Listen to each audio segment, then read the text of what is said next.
বান্দারে যদি দুশ্মন বেড়ে যায়, আত্মীয়র ভিতরও দুশ্মনের সৃষ্টি হয়ে যায়, রক্তের মানুষও যদি তোর সাথে জুলুম করে, বেঈমানি করে, মন ছোট করিস না। তোদের জীবনের প্রতিটা ক্ষণে কিভাবে মোকাবেলা করবি সেটা প্র্যাকটিক্যাল শিখে নেওয়ার জন্যই আমি প্রত্যেকটা নবীকে এক একটা মুসিবত দিয়ে তোদের জন্য শিক্ষার ব্যবস্থা করে দিয়েছি। সুবহান।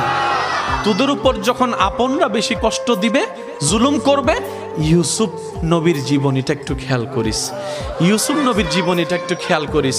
ওনার আপন রক্তের ভাইয়েরা কি পরিস্থিতি ওনাকে করেছিল যে কূপের মধ্যে ছোট বাচ্চাকে ফেলে দিয়েছে, কিন্তু আমি রব তাদের সে প্ল্যানিংটাকে নষ্ট করে দিয়ে যারা ওনাকে কূপে ফেলে ধ্বংস করে দিতে চেয়েছিল, আমি সেই ইউসুফকে মিশর পর্যন্ত পৌঁছাই দিয়েছি। জগৎ ওনাকে অপরাধী ভেবে, অপরাধী মনে করে জেলখানায় বন্দি বানিয়েছে। ওনার ধৈর্য শুকরের কারণে আমি আল্লাহ ইউসুফ নবীকে রাজার সিংহাসনে বসিয়ে দিয়েছি। বান্দা, যখন শরীর বেশি অসুস্থ হয়ে যাবে, আমার নবী আইয়ুবের কথা মনে করিস।